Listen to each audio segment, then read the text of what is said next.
बातमी समोर येते। पुण्याच्या पिंपरखेड गावात बिबट्याला जेरबंद करण्यात यश मिळाले। ज्या गावात मुलावर बिबट्याने हल्ला केला आणि त्याच गावात हा बिबट्या वन विभागाच्या पिंजऱ्यात अडकलाय। ग्रामस्थ बिबट्याचा बंदोबस्त करण्याची मागणी ही कालपासून करण्यासाठी आंदोलन करतायत आणि या बिबट्याला दिसता क्षणी गोळी झाडण्याचे आदेश सुद्धा देण्यात आलेत।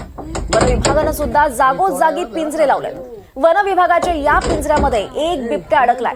मात्र आक्रमक झालेले ग्रामस्थ या बिबट्याला मारून टाकायची मागणी करतात आणि त्यामुळे वन अधिकारी आणि ग्रामस्थांमध्ये बाचाबाची सुरू झाली आहे आणि त्यामुळे वातावरण हे तणावपूर्ण बनलेलं आहे। हा बिबट्या जेरबंद झालाय। ग्रामस्थ मात्र या बिबट्याला मारून टाकण्याची मागणी करतात आणि त्यामुळे वन विभागाचे अधिकारी आणि ग्रामस्थ यांच्यामध्ये बाचाबाची झालेली आहे। मंचरमध्ये या बिबट्याला जेरबंद करण्यात वन विभागाला यश आलेलं आहे। वन विभागाच्या पिंजऱ्यात हा बिबट्या अडकलाय।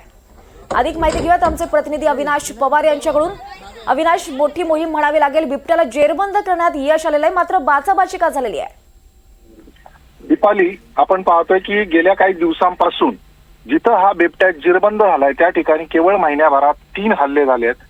3 जण मृत्युमुखी पावलेले आहेत। याच्यामध्ये सुरुवातीला शिवण्या जी 6 वर्षीय मुलगी होती, त्याच्यानंतर जी भागुबाई जाधव 70 वर्षाची वृद्धा होती, त्यानंतर आता काल परवा जी घटना घडलेली आहे, रोहन बोंबे जो 13 वर्षाचा मुलगा आहे तो या बिबट्याच्या हल्ल्यामध्ये ठार झालेला आहे। बापासमोर या मुलाला ओढून नेलं शेतामध्ये आणि बापासमोर त्या बिबट्याने त्याचा फडशा पाडला।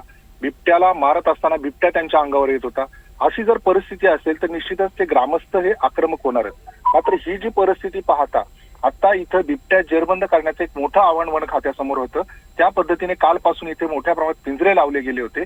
शूट आउट करण्याची काही पथकं देखील पोहोचली होती आणि या पार्श्वभूमीवर काल रात्री जो बिबट्या जेरबंद झालेला आहे त्या बिबट्याला मारण्याच्या बाबतीत ग्रामस्थ आक्रमक झालेले आहे आणि वन खातं मात्र पुढचा आदेश येईपर्यंत, कारण हा बिबट्या जो आहे तो नक्की नरभक्षक आहे का, कारण या भागामध्ये जवळजवळ 100 ते 150 बिबटे फिरतायत। याच्यामध्ये नक्की कोणता बिबट्या हा नरभक्षक झालेला आहे हे देखील मोठं आव्हान वन खात्यासमोर आहे। त्याच्यामुळे जेव्हा याला बेशुद्ध केलं जाईल, त्याची ओळख पटवली जाईल, त्याचे जे काही नॉर्म्स कंडिशन आहेत त्या बाबतीत काही काम केलं जाईल, त्यानंतर हा बिबट्या मारण्याचं जे काही आदेश आहे तो वन खात्याला मिळू शकतो। आता दिसता क्षणी जे बिबटे मारण्याचे आदेश मिळाले त्या पार्श्वभूमीवर देखील ग्रामस्थ सांगतायत की जे बिबटे दिसतील त्यांना ठार मारा।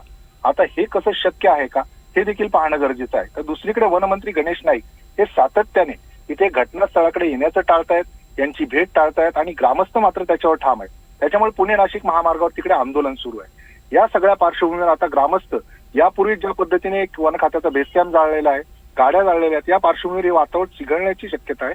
त्यामुळे संपूर्ण गावामध्ये आता तणावपूर्ण वातावरण आहे। पिंपरखेड गावाच्या हद्दीमध्ये हा पिंजऱ्यामध्ये बिबट्या जेरबंद झालेला आहे आणि वन खातं आणि ग्रामस्थांमध्ये ही आता चकमक सुरू झालेली आहे। निश्चितच अविनाश, त्यामुळे वन विभागाचं हे खरं तर मोठं यश म्हणावं लागेल। धन्यवाद या सविस्तर माहितीसाठी अविनाश।